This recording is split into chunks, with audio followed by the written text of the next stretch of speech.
Saint-Esprit, ben, il y a certaines choses là que tu fais que bientôt tu ne vas plus faire. Amen. Ben, il y a certaines erreurs, certaines fautes que tu fais, certaines choses avec lesquelles que tu combats qui vont disparaître. Mais ça prend juste que tu continues à laisser le Saint-Esprit te conduire. Amen.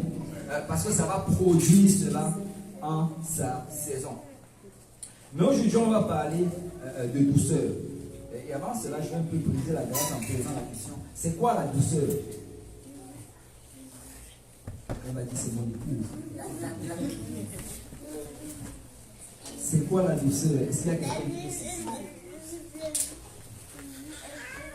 Wow, personne ne connaît c'est quoi la douceur. On est dans un monde difficile.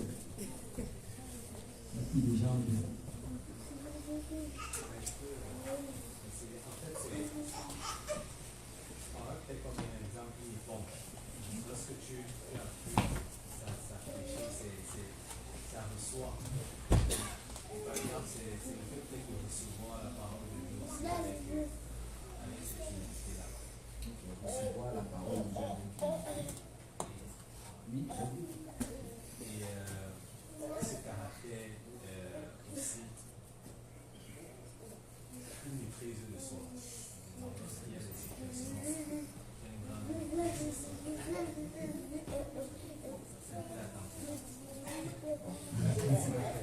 On sort déjà d'un autre aspect. Miss Vanessa. C'est le miel. Le miel.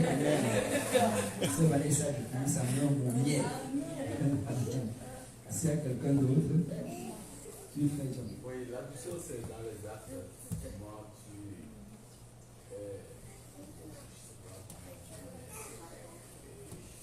on dit une personne est douce, ça veut dire que la personne calme, respecte. En fait, c'est comme vous dites, ça un peu de cela là-dedans.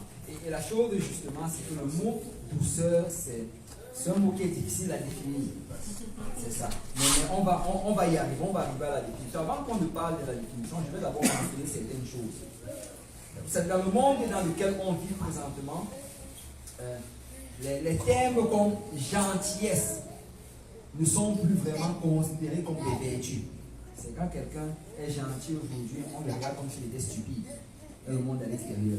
Si tu es trop gentil, on regarde ça en fait comme si tu, je ne sais pas, comme si c'était un défaut pour toi.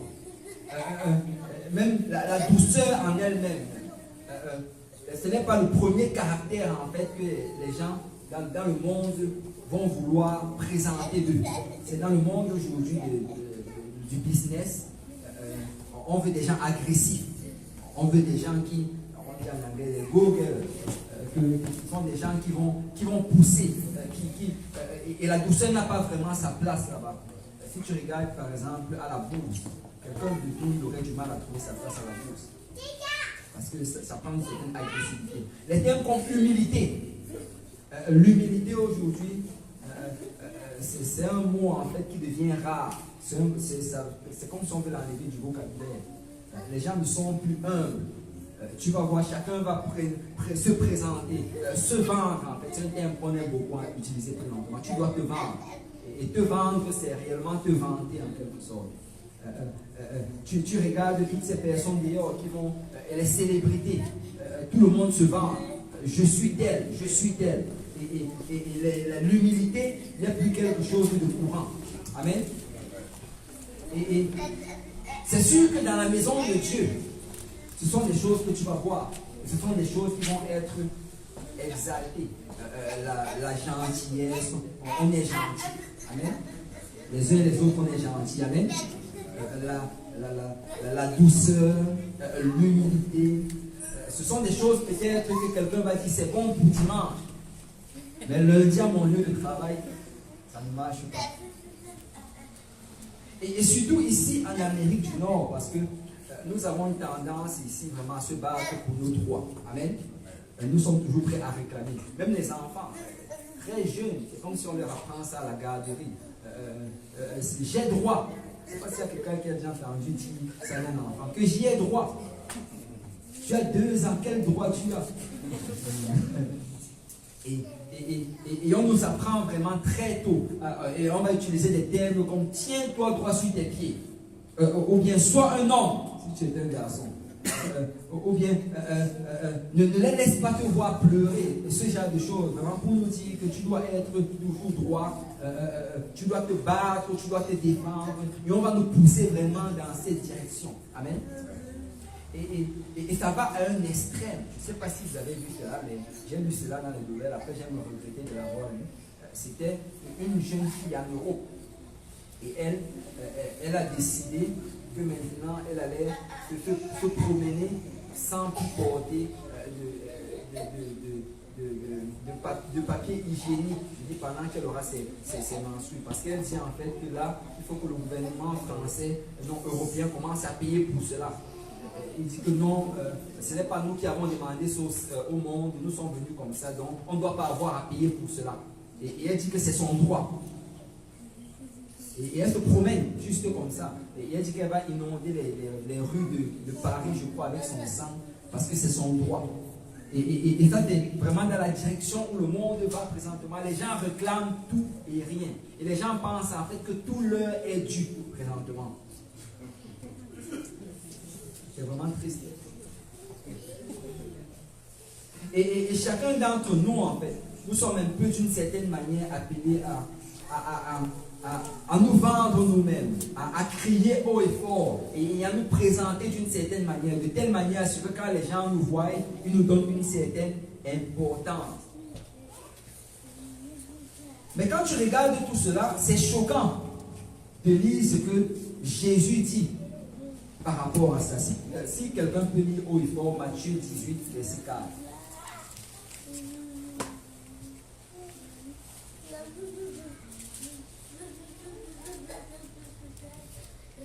C'est pourquoi quiconque se rendra humble comme ce petit enfant sera le plus grand dans le royaume des cieux. Et Jésus, en fait, ce qu'il dit, c'est que dans mon royaume, celui qui va se rendre humble comme ce petit enfant sera le plus grand dans mon royaume. En fait, si tu regardes le contexte, les disciples, alors qu'ils étaient en train de marcher avec Jésus, ils étaient en train de se discuter derrière pour savoir qui était le plus grand parmi eux. Il y a certaines conversations que les gens vont avoir alors qu'ils suivent le Seigneur Jésus. Il y a certaines conversations que d'autres vont même avoir à l'église. Et là, ils marchent, mais derrière, ils se demandent que Pierre dit que moi je crois que je suis meilleur que Jean, Jacques. Et quand ils disent cela, quand ils arrivent à l'endroit où ils devaient aller, le Seigneur se tourne et les regarde et dit: de quoi est-ce que vous discutiez quand vous étiez en haut? Et là, subitement, les bouches se ferment. Et là, le Seigneur Jésus fait venir un enfant au milieu d'eux.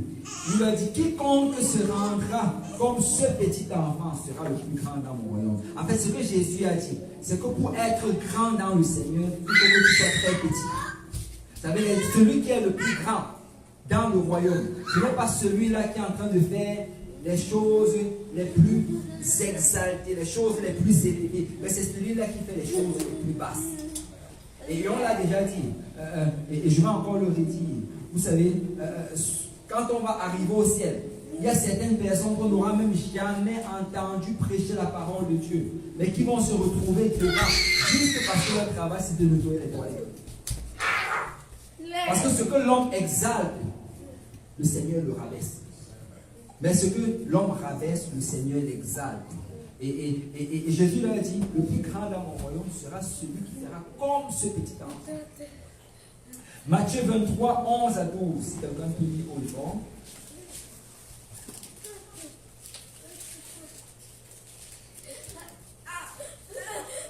Matthieu 23, 11 à 12. Le plus grand parmi vous sera votre serviteur. Quiconque s'élèvera sera abaissé, et quiconque s'abaissera sera élevé. Et il a dit encore, regardez ceci, que le plus grand parmi vous sera votre serviteur. Ça veut dire que le plus grand parmi les enfants de Dieu, c'est celui qui est toujours au service de tout le monde. Vous savez, être un dirigeant dans les choses de Dieu. Et là, je parle à ceux peut-être qui sont appelés. Et dans tous les cas, nous sommes tous appelés à être des dirigeants. Amen. Tu peux être dirigeant dans l'église, tu peux être dirigeant dans ta maison. Amen.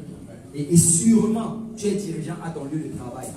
Pourquoi? Parce que si tu es le seul chrétien dans ton lieu de travail, ben la responsabilité, le Seigneur te la donne à toi. Parce que toi, tu connais mieux que tous les autres. Amen. Oui, frère.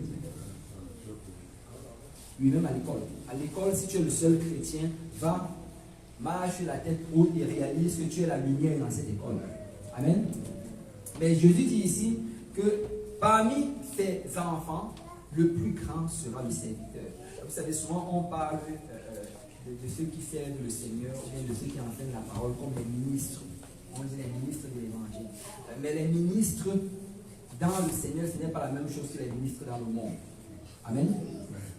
Nos ministres africains, ils s'asseyent et on les sert toute la journée.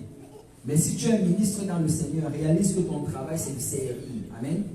Ton travail c'est de servir. Tu ne dois pas te mettre au-dessus du peuple de Dieu, mais tu dois réaliser que la position où tu es, c'est en fait une position que Dieu t'a donnée pour que tu puisses servir les autres.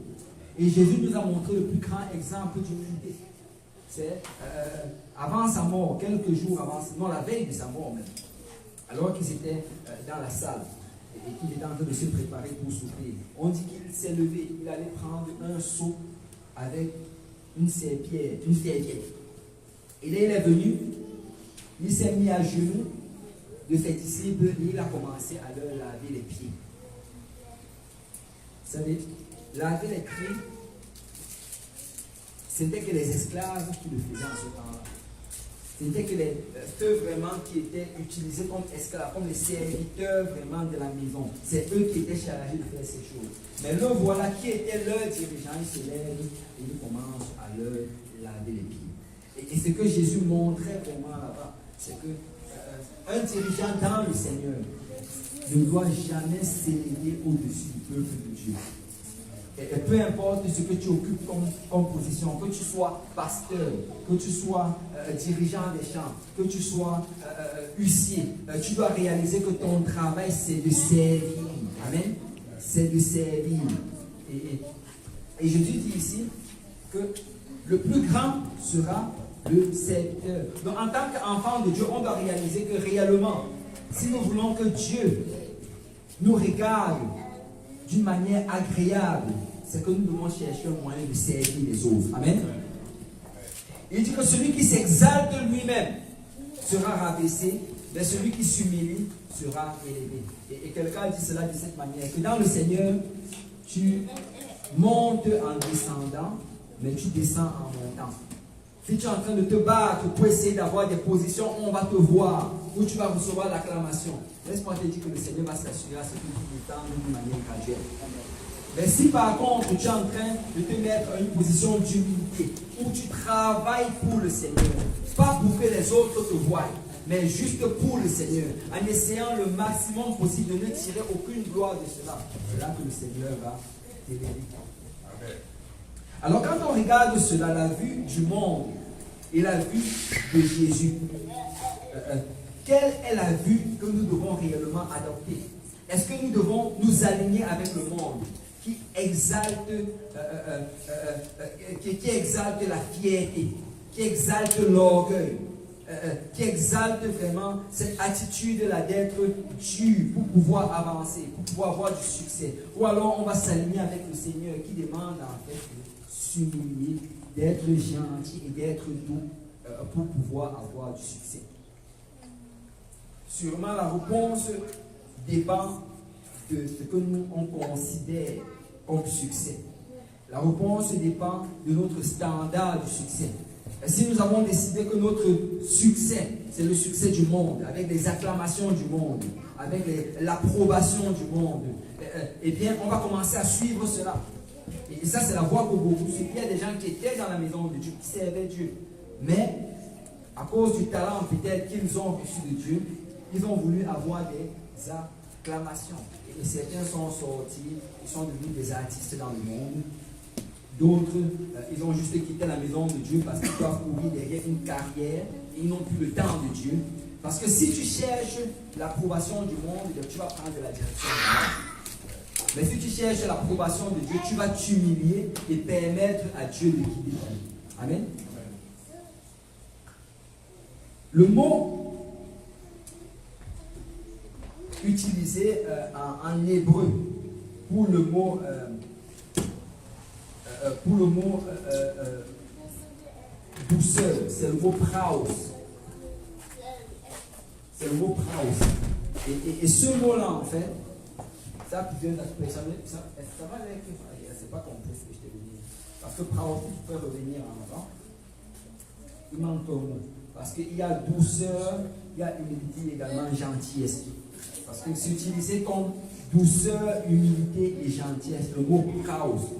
Douceur, humilité et gentillesse. Et tu le vois dans plusieurs passages dans la Bible. Et ça signifie toujours soit douceur, soit humilité, soit gentillesse. Parce que ces trois mots en fait vont ensemble. Amen. Et ça signifie quoi? Ça signifie réellement avoir une disposition, ça c'est le prochain, avoir une disposition qui est tempérée, douce, tranquille, sans prétention. Ça veut dire vraiment, ça regroupe un peu tout ce qu'on a dit en définition au départ. C'est vraiment être disposé à garder un tempérament doux, être tranquille, ne pas avoir des prétentions et garder vraiment ses passions sous contrôle. Garder ses passions sous contrôle. Nous avons tous des passions. Amen. Nous sommes tous émotifs d'une certaine manière. Mais quelqu'un de doux, c'est quelqu'un qui est capable de garder ses passions sous contrôle. Amen. Vous savez, quelqu'un qui n'est pas doux, en fait, je ne veux pas dire quelqu'un qui n'est pas doux, mais je dirais que la douceur, si tu la mets sur une certaine échelle de 1 à 10, en disant que 1, c'est quelqu'un qui n'en a pas beaucoup, et 10, c'est quelqu'un qui en a beaucoup, nous sommes très facilement capables, en parlant avec certaines personnes, en restant avec certaines personnes, de déterminer dans quelle zone de l'échelle ils se trouvent. Amen. Amen. C'est très simple. Tu vas parler avec quelqu'un, quelques minutes après, tu vas réaliser s'il est doux ou pas. Je crois que c'est un peu comme la sœur Vanessa a dit, c'est un peu comme le miel. Si tu coupes le miel, tu sais que c'est le miel. Si ce n'est pas le miel, si c'est amer, tu sais que ce n'est pas le miel. Amen. Et la douceur, c'est comme ça. Quand tu vas parler avec quelqu'un, si ce n'est pas le miel, ce n'est pas le miel. Amen. Et ce mot-là, praos, vraiment, si tu le regardes par rapport à Dieu, ça signifie avoir une douceur par rapport à l'Esprit de Dieu qui t'amène à accepter comment est-ce que Dieu travaille dans ta vie sans résister ni discuter. Être doux vis-à-vis de Dieu, être doux face à la réponse de Dieu ou bien aux actions de Dieu dans ta vie, c'est où vraiment quand, peu importe ce qui arrive, tu es calme. Tu ne te fâches pas avec Dieu. Tu dis que Dieu est au contrôle de cela. Amen. Dieu est au contrôle. C'est vraiment ça, la douceur face au Seigneur. Celui qui est doux vraiment, c'est celui-là qui se confie entièrement à Dieu. Il ne s'appuie pas sur sa propre force pour se défendre. Et celui qui est doux, quand il va voir des gens qui vont vouloir lui faire du tort, quand quelqu'un va l'offenser, ou bien quand il va être abusé par une certaine personne, il va toujours dire, le Seigneur est au contrôle. Amen. Le Seigneur est au contrôle. Quelqu'un vraiment de doux, c'est quelqu'un qui ne réagit pas d'une manière... il y a des gens qui réagissent toujours au tic-tac. Dès qu'on leur fait tic, il faut qu'ils fassent tac. Mais quelqu'un de doux, en fait, c'est quelqu'un qui va laisser la colère se calmer. Et qui va toujours attendre. Qui va d'abord mettre la confiance en Dieu. Amen.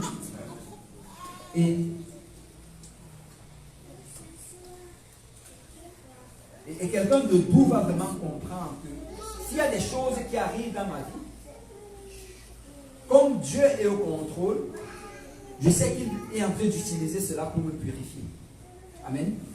Parce que je vais dire à quelqu'un aujourd'hui que rien de ce qui t'arrive ne prend Dieu par surprise. Il n'y a rien qui prend Dieu par surprise. Dieu savait que ça allait t'arriver 1000 ans avant que ça t'arrive. Il le savait. Et s'il a permis que ça t'arrive, c'est parce qu'il va utiliser cela pour te purifier. Vous savez, les épreuves que nous traversons, c'est pour nous purifier.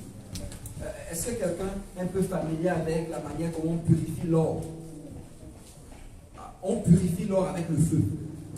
Amen. C'est quand tu portes l'or à une certaine température, ça fait ressortir les impuretés. Et c'est la même chose que Dieu fait avec nous. Quand il nous purifie, quand il voit l'épreuve venir dans notre vie et qu'il la laisse venir, il la regarde, il la contrôle. Jusqu'à ce qu'elle enlève ce qu'elle doit enlever de notre vie. Et après cela, il élimine l'épreuve.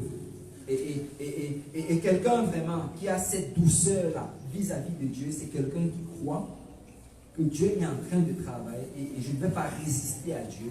Je ne vais pas discuter avec Dieu. Je vais juste mettre ma confiance en Dieu. Amen.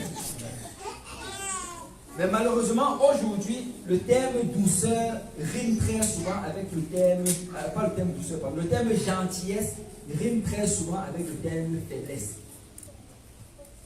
Gentillesse et faiblesse. Et pour certaines personnes, ce sont des mots synonymes. Et on pense souvent que quelqu'un de gentil, c'est juste parce qu'il est faible. Écoute, elle est trop gentille parce que dans tout le cas, elle n'est pas capable. C'est souvent en fait la manière de penser. Souvent, on voit des gens gentils comme des personnes stupides.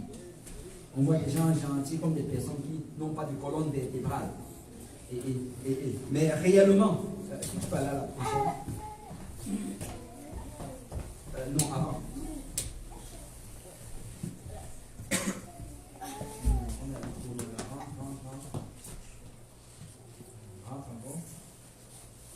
Voilà, c'est ici qu'on devait être. Réellement, le mot gentil, le mot praus dont on a parlé, quand tu regardes vraiment l'origine de ce mot-là, c'était un mot qui était utilisé pour décrire un animal qui avait été apprivoisé. C'est quand, vous savez, dans le temps où ils utilisaient encore les chevaux, quand tu allais prendre un cheval, il fallait d'abord que tu l'apprivoises. Et souvent, il y avait des chevaux vraiment sauvages, que ça allait prendre plus de temps pour les apprivoiser. Mais le cheval, c'est un animal puissant. Est-ce qu'il y a quelqu'un qui est déjà monté à cheval ici? Mais le cheval, c'est un animal puissant. Amen. Il est vraiment puissant, il est vraiment fort. Et pour apprivoiser un cheval, ce n'est pas n'importe qui peut le faire. Ça faut une certaine technique, une certaine habilité. Mais le mot praus là, ça faisait référence à un animal sauvage apprivoisé. Donc, la douceur, ce n'est pas être faible comme le monde le pense. La douceur, c'est être capable de contrôler sa force. Vous savez, c'est plus facile de répondre à une injure par une autre injure que de ne rien dire. Amen. C'est plus facile de rendre à quelqu'un quelque chose qu'il t'a fait que de ne pas rendre. Souvent, on regarde les chrétiens comme les faibles, mais c'est tout le contraire. Pour être un chrétien, il faut être fort. Il faut être fort. Et je vais vous prouver cela. Et d'ailleurs, quand je parle d'un chrétien, je parle de ceux du Nouveau Testament. Regardez, dans l'Ancien Testament, on nous disait œil pour œil, dent pour dent. Amen. Mais Jésus vient, il dit, si quelqu'un te gifle à la joue gauche, montre-lui la joue droite. Donc dans le passé, on te gifle à la joue gauche, tu rendais à la joue droite. Mais Jésus te dit que si on te gifle à la joue gauche, toi présente-lui la joue droite. Alors qu'est-ce qui est plus difficile de faire? Rendre à la joue droite de l'autre ou bien présenter ta propre joue droite? C'est ça qui est plus difficile. Donc être chrétien, c'est beaucoup plus. Et il dit par la suite que aimez vos ennemis. Waouh! Avant, quand quelqu'un te haïssait, tu avais le droit également de le haïr. Mais aujourd'hui, on te dit aime ton ennemi. Faites du bien à ceux-là qui vous veulent du mal. Donc, être un chrétien aujourd'hui, ça demande vraiment d'être fort. Amen. Il faut être fort pour être un chrétien. La vie chrétienne, ça ne va jamais être un échappatoire pour le faible. La vie chrétienne, quand tu y viens, tu réalises que tu es un soldat. Et si tu tiens aujourd'hui, c'est tout simplement parce que tu es tout en fait, tu es un soldat. Et le mot douceur, en fait, ça ne signifie absolument pas être faible. Mais ça signifie vraiment avoir son pouvoir sous contrôle. Je peux me contrôler. Tu sais, elle va m'insulter, mais je peux fermer la bouche et ne rien dire. Il va se moquer de moi et je ne vais pas répondre. Et ça, c'est vraiment ça la douceur. Amen. Écoute, tout le monde peut être doux quand on n'a rien fait. Et tu peux te promener toute la journée, tu ne parles à personne, tu as la plus douce journée que tu puisses avoir. Mais dès que quelqu'un te regarde, il te lance une insulte, c'est là qu'on voit vraiment ce qu'il y a la douceur. Et la douceur réellement, c'est un pouvoir sous contrôle. Là, on va parler des 5 qualités d'une personne douce. Il y a réellement 5 qualités qu'on peut vraiment voir ici. Et c'est les choses que je vais adresser maintenant. Ce sont des choses que nous devons mettre en pratique dans notre vie. Et si tu mets cela en pratique dans ta vie, ça va vraiment changer la manière comment tu vas réagir avec les autres. Ça va changer ta relation avec les autres. Parce que très souvent, vous savez, nos relations ne fonctionnent pas bien très souvent à cause de nous-mêmes. Pourquoi ne veux-toi dire moi-même? Vous savez, si je commence, si on faisait cet exercice, on commençait à demander à chacun ici, est-ce que tu as peut-être un ami avec qui tu ne parles plus? Et chacun peut-être va en avoir un. Mais on va demander qu'est-ce qui s'est passé pour que tu ne parles plus à cet ami. Je vous assure que 100% des cas, c'est l'autre. C'est l'autre. Et si je ne peux pas demander à l'autre ami, c'est sûr que 100% des cas, c'est toi. Parce que nous sommes très très habiles à trouver les défauts des autres. Quelqu'un dit que nous sommes très bons juges pour les autres, mais très bons également avocats pour nous-mêmes. On est mauvais juges pour nous-mêmes, mais on est très bons avocats pour nous-mêmes. Mais réellement, pour qu'une relation fonctionne, ça prend 2 parties. Mais la majorité du cas, quand l'autre partie manque, toi qui es chrétien, tu dois être capable de pouvoir combler ce manque. Amen. Parce que toi, tu as reçu quelque chose que l'autre n'a pas reçu. Amen. Tu as le Saint-Esprit. Tu as l'Esprit de Dieu en toi. Ce pouvoir-là qui te permet de produire le fruit de l'Esprit. Et si nous avons manqué de douceur dans le passé, si quand nous regardons ceci, nous réalisons que ma vie a vraiment manqué de douceur, mais avec ces 5 aspects-ci, si on les met en pratique dans notre vie, ça va permettre de grandir dans cela et on va vraiment pouvoir être des personnes plus douces et nos relations peut-être qui étaient faibles, qui étaient mourantes, vont devenir plus solides. Et vous savez, pour qu'un mariage fonctionne, ça prend beaucoup de douceur. Et les mariés disent Amen. Ça prend beaucoup de douceur. Et nous devons vraiment, nous devons chercher à être doux. Amen. Une qualité importante pour une femme, c'est la douceur. Amen. Une qualité importante aussi même pour un homme, c'est la douceur. Nous devons être doux. Et on va parler de cela maintenant. Bon, le premier point, c'est la personnalité. Que tout le monde dise personnalité. Personnalité. Vous savez, les personnes qui sont douces ont leur personnalité sous le contrôle de Dieu. Vous savez, souvent, on va entendre des gens dire « Oh, j'ai telle personnalité, ça ne peut pas changer. » Mais je vais dire à quelqu'un aujourd'hui que ta personnalité peut changer. Ce n'est pas parce que tu es né comme tel que tu vas demeurer comme tel. Peut-être tu es né, tu faisais beau, depuis ton enfance, tu viens d'une famille où le commérage, c'était une tradition. Mais tu sais, quand tu grandis, le Seigneur peut te délivrer du commérage. Peut-être quand tu viens d'une famille où les gens étaient colériques. Mais alors que tu grandis, tu peux être délivré de cette colère. Ta personnalité change. La Bible nous dit que celui qui est en Christ est une nouvelle créature. Toutes choses anciennes sont passées. Les traditions de ta famille, les vices qu'il y avait dans ta famille, les défauts peut-être de ton père, tout cela s'est passé. Mais aujourd'hui, tu as hérité de Christ. Tu es une nouvelle créature. Et tu dois ressembler à Christ. Parce que tu as ces gènes en toi. Amen. Et une chose vraiment qui peut être changée, ce sont notre personnalité. Que la personnalité d'avant soit sous le sang. Amen. Mais que j'ai une nouvelle personnalité. Une personnalité réellement, c'est fait de plusieurs caractères, bien caractéristiques. Et ce sont vraiment ces caractères-là qui peuvent faire ou bien briser une relation. Et on va citer certaines caractéristiques. Il y a il y a certaines caractéristiques, bien certains caractères dans certaines personnes qu'on aime. Et je suis sûr que peut-être nous avons déjà vu certaines personnes. Nous avons aimé un caractère sur cette personne. Il y a par exemple l'honnêteté. Est-ce qu'il y a des gens qui aiment des gens honnêtes? Je crois que nous tous, on devrait aimer des gens honnêtes. Amen. Il y a l'humilité. Il y a le sens de l'humour. Ce sont des choses en fait que ce sont ce que les jeunes filles vont souvent citer pour l'homme de sa vie. Le sens de l'humilité, l'honnêteté, la compassion. Et ce sont ces choses-là, ces caractères-là qui font partie d'une personnalité que nous voulons avoir. Amen. Mais il y a d'autres choses négatives en fait. C'est un caractère négatif que nous ne voulons pas avoir.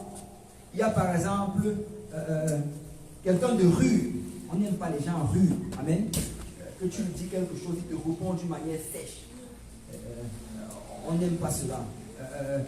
Le mauvais tempérament. Et souvent, le mauvais tempérament, ça commence très très jeune. Très très jeune. Et tu vas souvent voir, et c'est souvent quelque chose de scandaleux, tu vas voir un enfant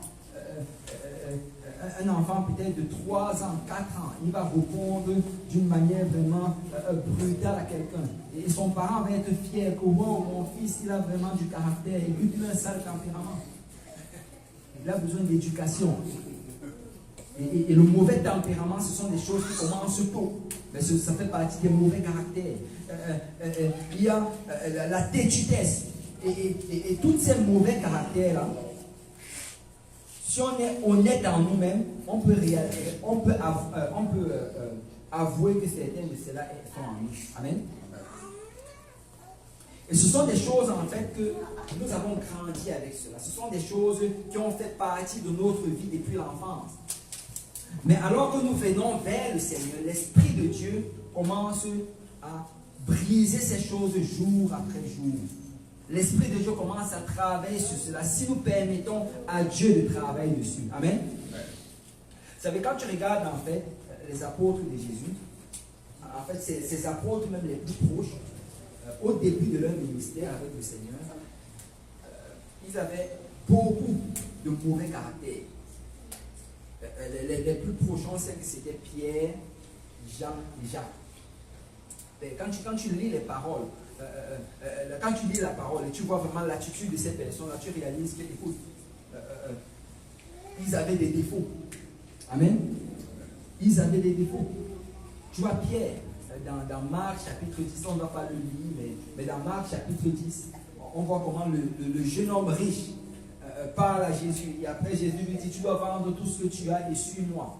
Mais quand il s'en va, Jésus dit de ce jeune homme qu'il est plus difficile, un riche, d'entrer dans le royaume de Dieu qu'un chameau de passer par le trou d'une aiguille. Et la Pierre se tourne et regarde le Seigneur. Il dit, mais nous avons tout vendu. Et nous avons tout laissé. Que deviendras-tu de nous? C'est l'attitude vraiment que Pierre avait là, c'était un peu une vantardise. Il disait, écoute, nous on a fait ceci, on a fait ceci. Et tu vois qu'ils avaient aussi ce problème-là en ce temps-là. Amen. Jacques et Jean, une fois, ils viennent voir le Seigneur. Seigneur, à ta résurrection, d'un passage, je crois qu'on dit que c'est leur mère qui a fait cela. D'un autre passage, je crois que c'est eux-mêmes. Il dit, Seigneur, à ta résurrection, nous voulons être assis l'un à ta gauche et l'autre à ta droite. Et là, ils étaient en train de se promouvoir eux-mêmes. Nous voulons ces postes-là. Pierre était impulsif. Amen. Et au moment de la transfiguration, alors qu'ils vont faire la rencontre de Moïse et d'Élie, alors qu'ils sont là, Pierre, subitement, il parle, il dit, mais construisons des tentes ici et nous n'avons plus besoin de descendre. Et ce n'est pas le seul endroit, il y a beaucoup d'endroits qui étaient impulsifs. Il y a un autre endroit, Jésus marchait au milieu de la foule. Et là, Jésus se tourne, il dit, quelqu'un m'a touché. Et là, Pierre le regarde. Et c'est comme s'il commence à réprimander Jésus. Mais regarde tous ceux qui sont autour de toi. Si quelqu'un t'a touché. Waouh. Si c'était aujourd'hui, c'est qu'il y a des gens ici qui ne seront plus l'ami de Pierre.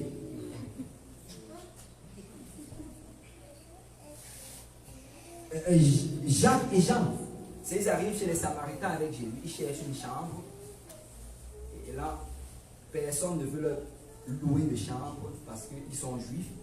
Et là, ils se retournent vers Jésus. Il dit, Maître, permets-le seulement. Et on va faire tomber le feu du ciel et ça va les consumer.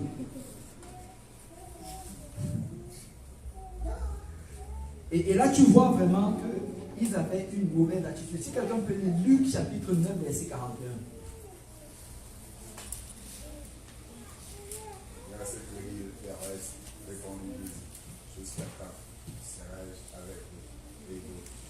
Jusqu'à quand serai-je avec vous et vous supporterai-je? Ce n'est pas surprenant que le Seigneur ait dit cela, parce que c'était quelque chose que de pouvoir supporter ces personnes. Amen. Ce n'étaient pas des saints, comme on dit, mais ils avaient leurs propres problèmes. Mais je veux dire à quelqu'un que la même chose qui a permis à Jésus de persévérer avec et de le garder, c'est la même chose qui lui permet encore aujourd'hui de persévérer avec toi.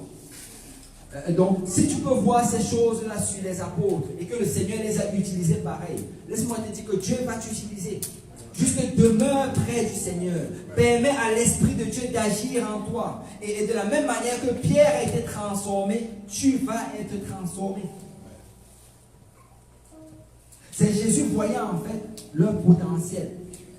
Vous savez, très souvent nous allons regarder entre nous, nous allons regarder nos défauts. Si je commence à demander aux gens le défaut de leur meilleur ami, laissez-moi vous dire qu'ils vont sortir la liste.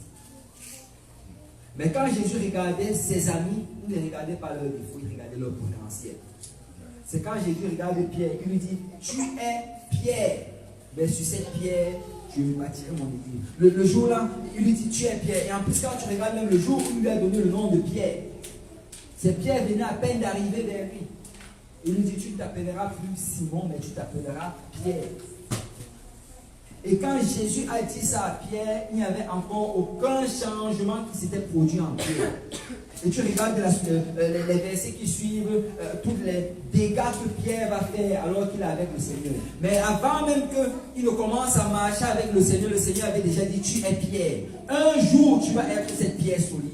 Un jour, tu vas être ce rocher-là que je vais utiliser pour pouvoir prêcher la parole à l'évangile, à mon peuple. Et je vais dire à quelqu'un aujourd'hui que Dieu voit déjà ce que tu vas devenir. Ne t'attarde pas à ce que tu étais ou bien à ce que tu es présentement, mais réalise que tu vas devenir quelqu'un dans le Seigneur. Et tu vas être délivré de certaines choses, utilisé dans certaines choses. N'abandonne pas le Seigneur à cause des accusations du diable.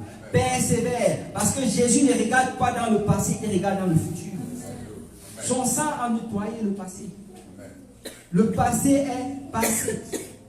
Il a des projets pour toi. Et c'est pourquoi il pouvait rester avec ses apôtres et ses disciples. Parce qu'il voyait le potentiel qu'ils avaient. Il voyait qu'écoute, un jour je vais utiliser ce Pierre. Un jour je vais utiliser ce Jean. Un jour je vais utiliser ce Jacques. Un jour je vais utiliser ce frère François. Un jour je vais utiliser cette sœur Vanessa. Un jour Et c'est vraiment comme ça que le Seigneur Jésus voit. Il regarde ce qu'il va faire avec toi. Et tu regardes Jésus, il n'a jamais abandonné ses disciples. Jésus n'abandonne jamais personne. Amen. Je veux juste faire cette déclaration. Jésus n'abandonne jamais. Il a dit, je ne vais jamais t'abandonner, je ne vais jamais te délaisser. Les seuls qui peuvent vraiment abandonner, c'est nous. Si on décide d'abandonner, mais si nous décidons de persévérer, Jésus va nous transformer. Et quand tu regardes en fait, tu vois comment le Seigneur n'a pas abandonné avec eux. Et le Seigneur a travaillé avec eux. Parce que réellement, ce n'est pas nous qui nous transformons, c'est le Seigneur Jésus qui nous transforme. Si quelqu'un peut lire, on va essayer d'accélérer, on est tellement en retard. Quelqu'un peut lire maintenant, on va lire rapidement. Éphésiens 3, 20. Or, à celui qui peut faire par la puissance qui agit en nous, infiniment, au-delà de tout ce que nous demandons ou pensons. À celui qui peut faire, c'est-à-dire c'est à Dieu. À celui qui peut faire, par la puissance qui agit en nous. La puissance du Saint-Esprit est en action à l'intérieur de nous. Depuis le jour que tu as reçu le Saint-Esprit, il y a un travail qui est en train de se faire dans ton être. Peut-être tu ne le vois pas, mais ça se fait pareil. Et il dit qu'il peut le faire infiniment au-delà de tout ce que nous demandons ou pensons. C'est souvent, il y a des choses qu'on va demander au Seigneur parce que nous avons vu, Seigneur, délivre-moi de telle attitude. Il y a d'autres choses que tu ne vois même pas, mais que le Seigneur fait quand même, parce qu'il est en train de te transformer. Et un jour, tu vas juste réaliser que, waouh, j'ai été changé. Parce que l'Esprit de Dieu est en train d'agir. Et voici vraiment la chose ici. C'est que Dieu fait le travail en nous par son esprit.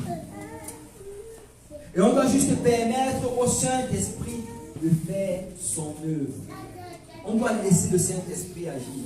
Juste mettre sa confiance en Dieu. Réalise que tu as le Saint-Esprit et mets ta confiance en Dieu. Amen. Jean 15, 4. Demeurez en moi, et je demeurerai en vous.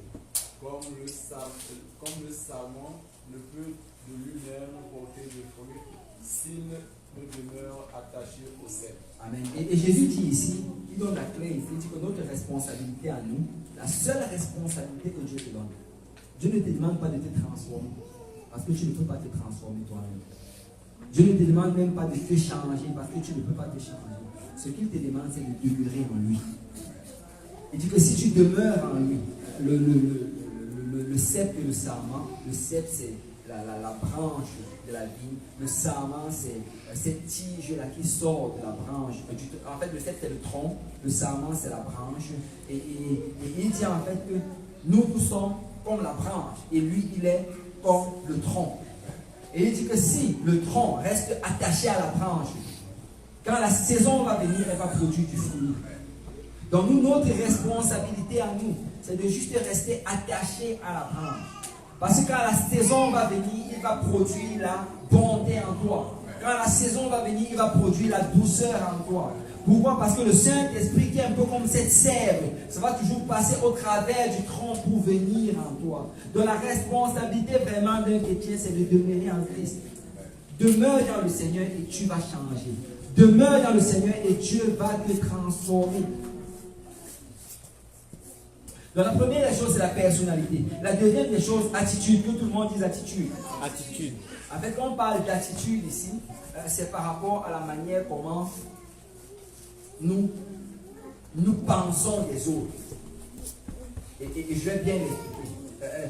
La manière comment nous pensons les autres. Regardez.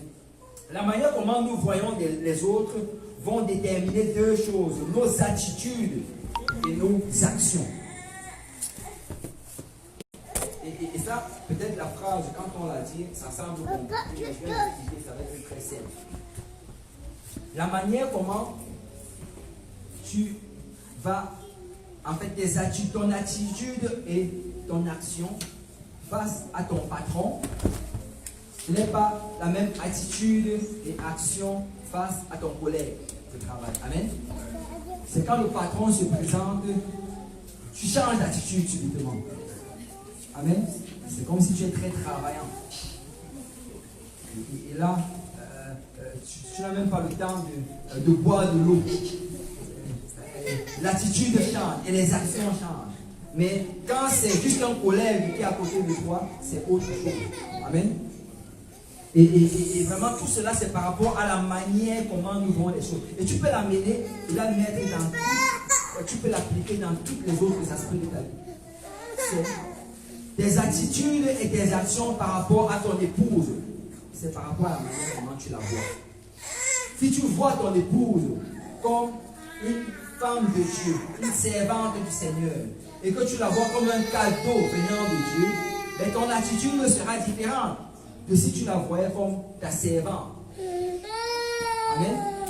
Et notre attitude et nos actions déterminent vraiment. Et nous devons vraiment aller à un endroit où on permet à Dieu de contrôler nos attitudes. Parce que nous devons vraiment voir les autres d'une manière positive et travailler pour leur bien. Vous savez, si tu as envie d'avoir une bonne relation avec les autres, la Bible dit de regarder les autres toujours comme plus élevés par rapport à toi-même. laisse-moi te dire que si tu regardes les autres comme s'ils étaient tes supérieurs, tu n'auras jamais de problème avec personne. Et c'est très simple. Regarde, à ton lieu de travail, avec ton patron, tu les regardes toujours comme ton supérieur. Et à cause de cette attitude-là, ben, tout va bien, tu gardes ton travail. Mais si tu décidais de le regarder d'une autre manière et d'agir avec lui comme si c'était un autre employé, tu n'allais pas garder ton travail pendant longtemps. Et c'est la même chose dans toute relation. Si tu regardes ton épouse ou bien ton époux comme ton supérieur, comme ta supérieure, comme quelqu'un en fait que tu dois servir, ce que tu vas avoir le meilleur mariage possible. Donc la question c'est comment est-ce que tu regardes l'autre? Comment est-ce que tu regardes l'autre? Comment est-ce que tu regardes tes frères et tes soeurs? Comment tu regardes ton époux? Comment tu regardes ton épouse? Est-ce que c'est un cadeau de la part de Dieu? Est-ce que c'est quelque chose que tu dois chérir? Quelque chose à qui tu dois donner beaucoup d'importance et beaucoup de temps? Parce que si c'est la manière de regarder, ton attitude et ton action va changer. Et on doit vraiment prier que Seigneur, donne-moi de regarder les choses avec tes yeux. Donne-moi de voir et de réaliser toutes les grâces que tu m'accordes et de leur donner l'importance que je dois leur donner. Amen. Philippiens 2, verset 4 à 8, si quelqu'un peut lire rapidement. Que chacun de vous, au lieu de considérer ses propres intérêts, considère aussi ceux des autres. Amen. Que chacun de vous, au lieu de considérer ses propres intérêts, ça c'est vraiment ça l'attitude. Ne considère pas juste tes propres intérêts. Il ne s'agit pas de toi. Tu n'es pas le centre du monde. Considère les intérêts des autres. Et si tu considères les intérêts des autres, laisse-moi te dire que les autres également vont commencer à considérer tes intérêts. Le problème, c'est que nous voulons toujours que tout le monde s'occupe de nous et de nous et de nous, sans s'occuper des autres.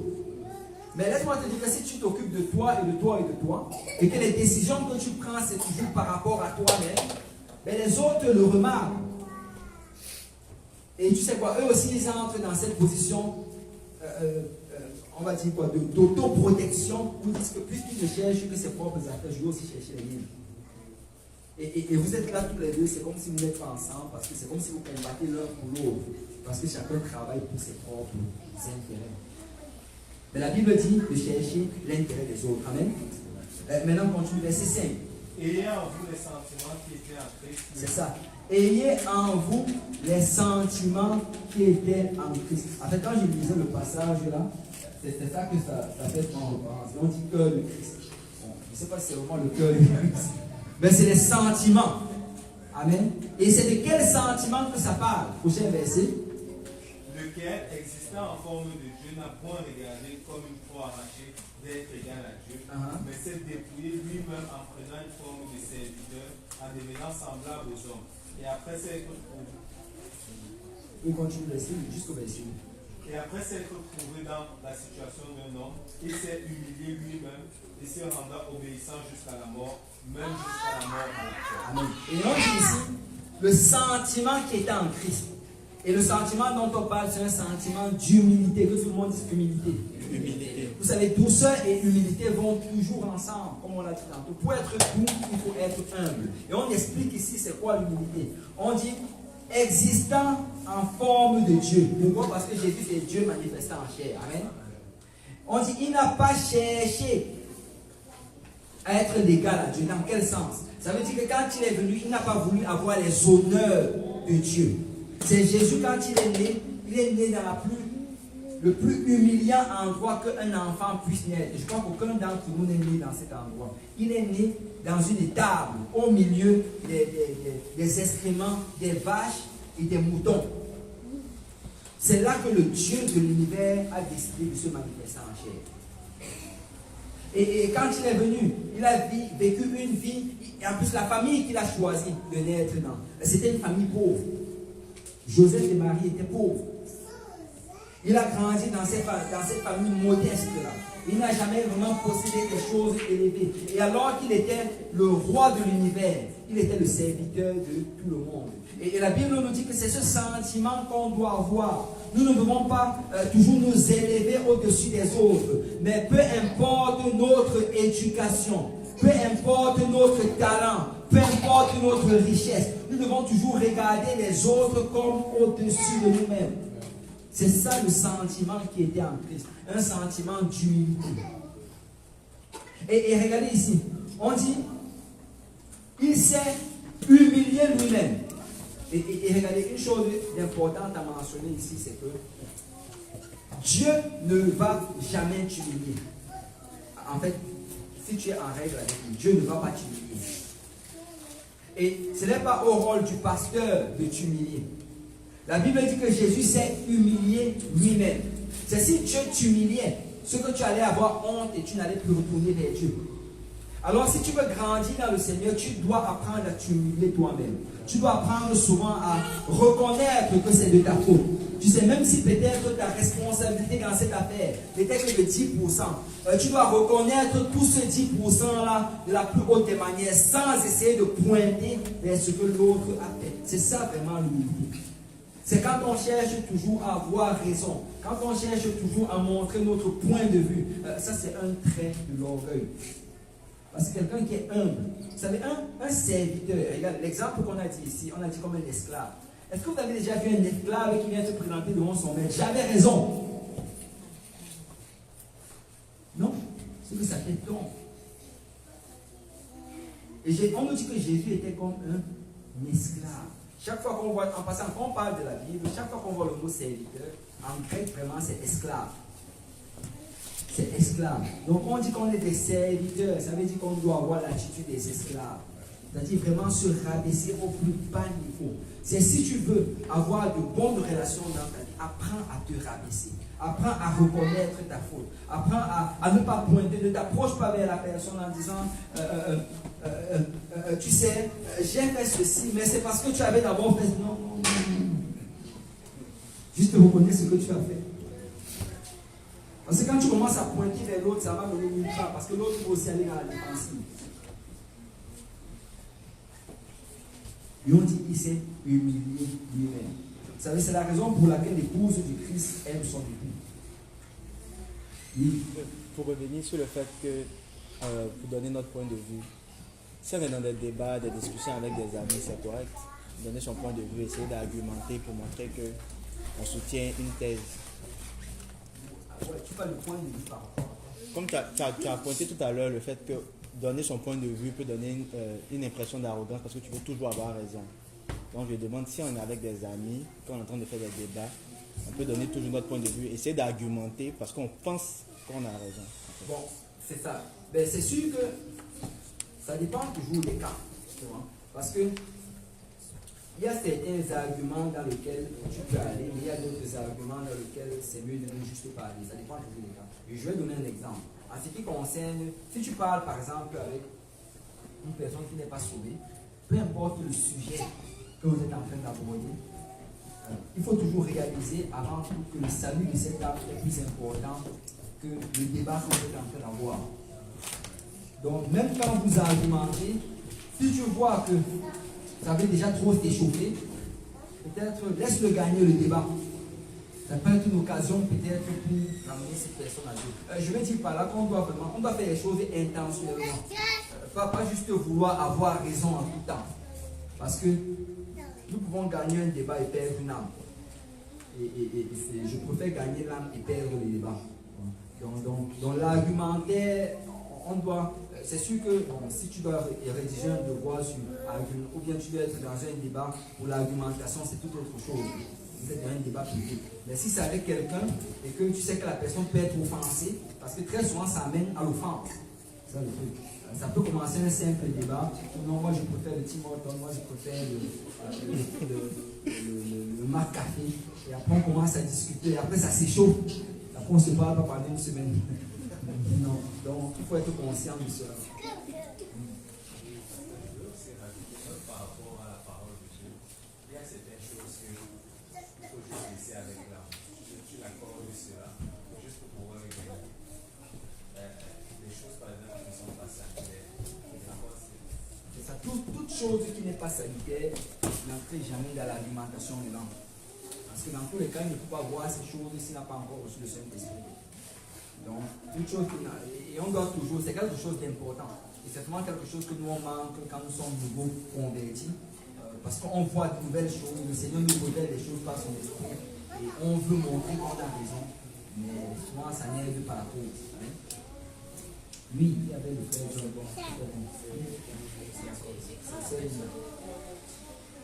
C'est quand la personne est convertie. Bon, c'est sûr qu'il faut qu'on définisse c'est quoi converti.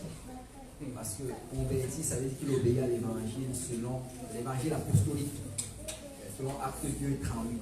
Quand la personne obéit à l'évangile, la Bible dit que la connaissance entre, mais que ce qui va vraiment édifier, ça va être l'amour. Donc, même si quelqu'un est converti, et que toi tu connais plus qu'eux, il peut être converti, mais peut-être qu'il n'est pas encore arrivé à ton niveau. Et il faut toujours lui donner uniquement vraiment ce qu'il peut digérer, et une bouchée à la fois. Jésus a dit ceci, il a dit qu'on ne jette pas les pierres précieuses au milieu des porceaux. Et ce qu'il expliquait justement là-dessus, c'est que les porceaux, en fait, quand ils vont voir, ils ne vont pas donner de valeur à cela. Pourquoi? Parce que ce sont des porceaux. Et si on va amener ça dans cette dimension, c'est que il y a certaines choses que tu vas donner à certaines personnes qui n'ont pas vraiment de valeur pour ces personnes. Il n'est pas encore arrivé à ce niveau-là. Laisse-le d'abord boire bien son lait. Il y a certains sujets qu'on ne doit pas entrer avec les nouveaux convertis. Et s'il veut même aborder, je te trouverai un moyen de mettre ça de côté pour le moment parce que vous risquez de vous chamailler pour rien. Et toi, tu sais que tu as raison, mais lui aussi de son côté, il sait qu'il a raison parce qu'il ne connaît pas encore ce que tu connais. Donc c'est quelque chose de tout. Et on va justement en parler tout à l'heure. Le prochain, justement, ce sont les paroles.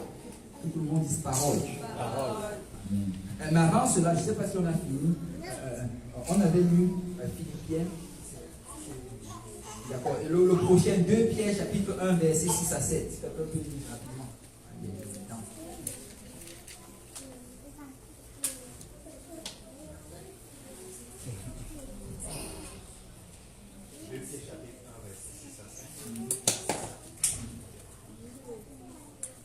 Ah non, désolé. Non, excuse-moi, c'est pas ça.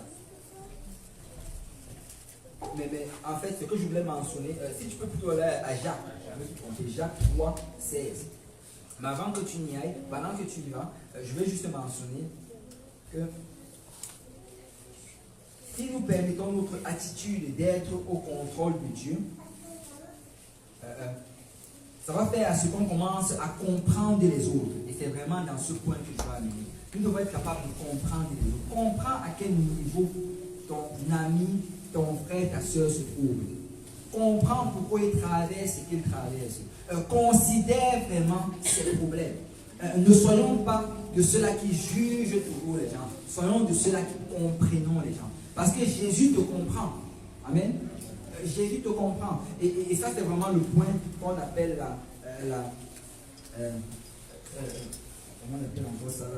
la compassion, en fait. Tu dois être capable de comprendre. Compassion, c'est comme une composition de 2 mots. Compassion. Tu dois être capable d'avoir la même passion que cette personne a. S'il souffre comme ceci, s'il m'a parlé de cette manière, c'est peut-être parce que quelqu'un l'a offensé. C'est très souvent, on dit que ceux qui vont offenser, c'est parce qu'ils ont été offensés. Amen. Et si quelqu'un t'insulte, c'est peut-être parce que quelqu'un vient de l'insulter. Il y a quelques jours, on l'a insulté. Si quelqu'un se moque de toi, c'est peut-être parce que lui-même, on s'est beaucoup moqué de lui. Vous savez, les gens d'habitude qui vont se moquer des personnes, c'est parce qu'on s'est beaucoup moqué d'eux, peut-être qu'ils étaient à l'école. Ils envoient juste ça sur toi. Et très souvent, quand quelqu'un est méchant, c'est parce qu'on était méchant avec lui. La plupart des gens qui commettent des crimes aujourd'hui, si on regarde leur passé, on réalise que dans leur passé, eux-mêmes, ils ont été énormément abusés. Et nous devons être capables de comprendre les personnes. Ne réagissons pas sur la première action de la personne, mais nous devons avoir de la douceur, permettre vraiment au Seigneur de nous garder sous le contrôle de son esprit, de telle manière à ce qu'il puisse nous parler pour qu'on puisse bien agir avec la personne. Amen. Et quand tu arrives vraiment à cet endroit, les personnes qui sont gentilles, ce sont des personnes qui sont compréhensives. Les personnes qui sont douces, ce sont des personnes qui ne se laisse pas être limité par les problèmes des autres. C'est si tu gardes vraiment ton attitude sous le contrôle de Dieu, tu ne vas pas être égoïste. Et ça ne va pas être une occasion de chute pour ta relation. C'est quand nous n'avons pas la douceur, notre relation va toujours être comme sur des montagnes russes. Parce que quand tu n'as pas la douceur, quand quelque chose va te frapper, tu vas juste réagir selon l'action qui t'a frappé. Mais quand tu as la douceur, tu es capable d'amortir d'abord cela. Amen. Jacques 3, verset 16. Car là où il y a le zèle amen et un esprit de dispute, il y a du désordre et toutes sortes de mauvaises actions. C'est ça. Donc ça veut dire, en fait le verset dit que s'il y a du désordre et beaucoup de mauvaises actions dans ta relation, c'est parce qu'il y a le zèle amer, ton zèle n'est pas placé au bon endroit et tu as un esprit de dispute. Et tu dois aller voir le Seigneur pour demander de l'aide. Ce n'est pas, et on doit vraiment arriver à ce point, ce n'est pas de la faute de l'autre, c'est de ma faute. Amen. C'est de ma faute. Parce que si j'agissais comme Jésus, ce que c'est sûr qu'il n'y aurait pas eu de problème. Je ne suis pas en train de dire par là que tout ce qui va arriver va forcément être entièrement de ta faute. Mais ce que je veux dire par là, c'est que au moins 10% des responsabilités t'appartiennent. Au moins 10%. Est-ce que vous avez déjà vu une guerre où une seule personne est en train de se battre? Je veux dire, un seul camp est en train de se battre. Non. C'est s'il y a une guerre, c'est parce que les deux camps ont décidé d'entrer dans la bataille. Si un camp décide, je ne me bats pas, il lève le drapeau blanc, il n'y aura pas de guerre. Amen.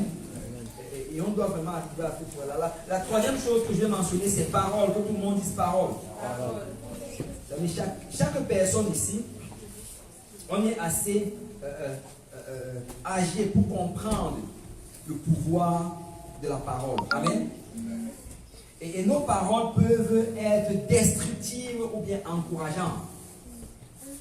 Et je ne veux pas demander aujourd'hui à quelqu'un s'il a dit des paroles encourageantes aujourd'hui ou bien destructives. Parce que nos paroles peuvent tuer. Amen. Vous savez, Jésus, quand il parlait, il leur dit, il vous a été dit, vous ne tuerez point.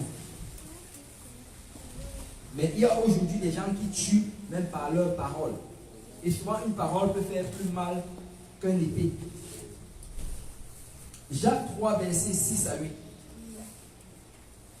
La langue est aussi un feu, c'est le monde de l'iniquité. La langue est aussi un feu, et on dit c'est le monde de l'iniquité. Le monde de l'iniquité. Ça veut dire que ce bout de morceau que tu as dans la bouche, là, c'est le monde de l'iniquité. Continue. La langue est placée parmi nos membres, souillant tout le corps, enflammant le cours de la vie. Le corps enflammant le cours de la vie. Étant lui-même enflammé par la géhenne. On dit que la langue souille tout le corps. Tu peux rester toute la journée et tu ne produis peut-être pas d'action avec tes mains qui te souillent.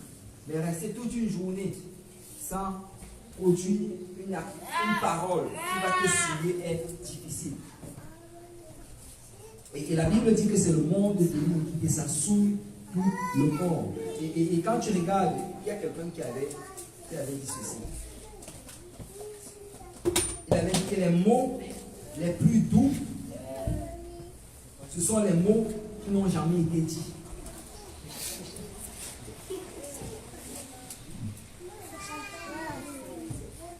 Les lettres les plus douces, ce sont les lettres qui n'ont jamais été écrites.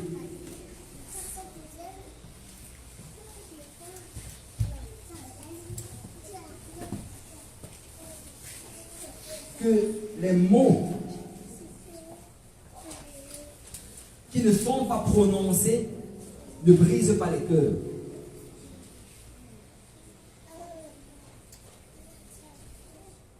Et que la chose la plus gentille que tu peux faire à quelqu'un, c'est de le dire. Et ça, c'est vrai. Il y a un proverbe, je ne me rappelle pas le proverbe, mais qui dit que même le fou, quand il est silencieux, paraît pour un sage. On peut tous être ensemble. Il y a un fou parmi nous. Il ne dit rien. On le regarde. Et dès qu'il ouvre la bouche, c'est là qu'il identifie. Et nous ne sommes pas capables peut-être d'apprivoiser notre langue. Mais nous pouvons demander à Dieu d'être au contrôle de notre langue. Amen. Vous savez, dans l'histoire de l'homme riche et de Lazare, on dit que cet homme riche-là, alors qu'il était dans le séjour des morts, alors qu'il était en enfer, et qu'il était en train de souffrir,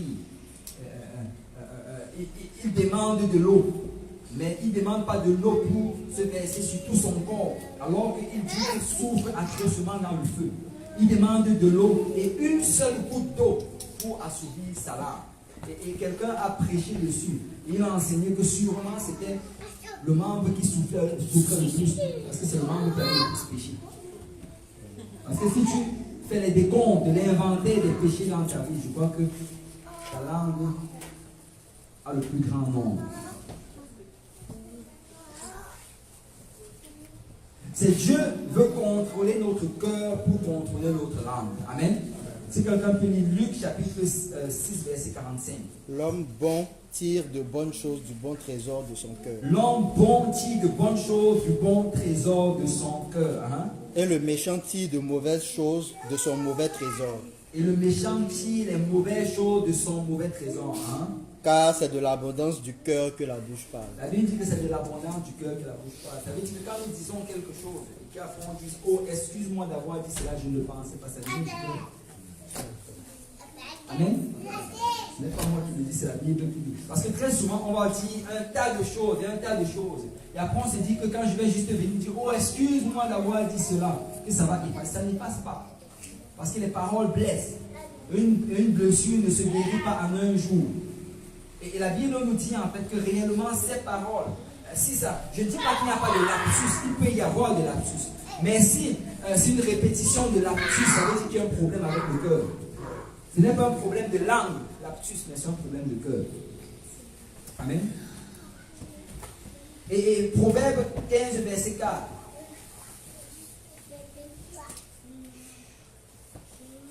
La langue douce est un arbre de vie, mais la langue perverse brise l'arbre. La langue douce est un arbre de vie, mais la langue perverse brise l'arbre. Alors, est-ce que tu as une langue douce ou bien une langue perverse? Éphésiens 4, 29.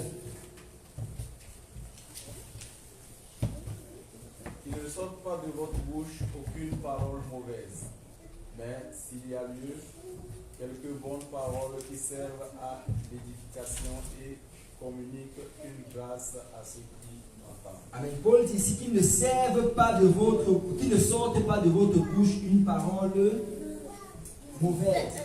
Mais s'il y a lieu, s'il y a le, s'il doit sortir, ça veut dire que ce n'est pas forcé que quelque chose sorte de ta bouche. Amen.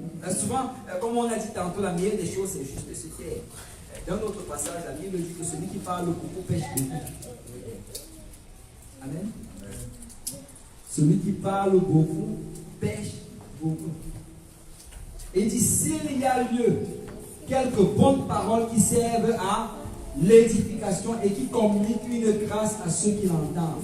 Et ce que la Bible est vraiment en train de dire ici, c'est que nous devons réaliser que notre bouche peut soit édifier quelqu'un ou alors détruire cette personne. Et nous devons réfléchir avant de parler. Il disait avant cela que tu devais tourner ta langue 7 fois dans ta bouche. Est-ce qu'il y a quelqu'un qui a déjà essayé cela? On te pose une question. Si quelqu'un l'essayait, je crois que ça allait le sauver de beaucoup de troubles. Et nous devons penser avant de parler. Parce qu'une caractéristique des personnes douces, c'est qu'ils ont toujours une bonne parole. C'est quelqu'un de doux, c'est quelqu'un à qui, quand tu vas parler, quand tu vas finir de parler avec lui, tu te sens bien. Tu te sens encouragé. Amen. Comparativement à quelqu'un qui n'est pas doux. Quelqu'un qui n'est pas doux, quand tu finis de parler, après tu pars, c'est comme il y a un goût amer dans ta bouche, comme si tu venais de goûter la quinine. Les gens connaissent la quinine. Mais nous devons être comme le miel, amen. Et réfléchir avant de parler. Et vraiment, c'est. Oui. Si on le pense, mais on se rend compte que peut-être ça va faire mal, mais on a passé quand même, est-ce qu'on a péché? Non. Si c'est passé dans ton esprit, et on doit comprendre ceci, il y a l'origine des pensées. Le diable peut envoyer des mauvaises pensées dans ton esprit. Si ça a été envoyé, c'est comme une tentation. La tentation, ce n'est pas un péché. Mais c'est quand elle est consommée qu'elle devient un péché. Donc s'il te l'envoie, tu la lui renvoies, il n'y a pas de problème. Donc justement, c'est ça, c'est de ça justement qu'on est en train de parler. C'est que il y a des gens justement qui sont comme ça. C'est comme s'ils n'ont pas de filtre en fait. Tout ce qui rentre doit sortir. Non. Ça vient, tu fais passer ça par le filtre du Seigneur Jésus-Christ. Si c'est selon la volonté du Seigneur, tu le dis. Si ce n'est pas selon sa volonté. Pasteur, est-ce que aussi le fait de consommer cette pensée-là, dans le sens commencer à trop rester là-dessus, ça ne peut pas Ben, si c'est passé, ça devient l'hypocrisie. En fait, tu es en train de penser, tu es en train de parler à la personne que, oh vraiment ma soeur, je t'aime vraiment beaucoup. Alors dans la tête, je ne sais pas quel démon l'a poussé.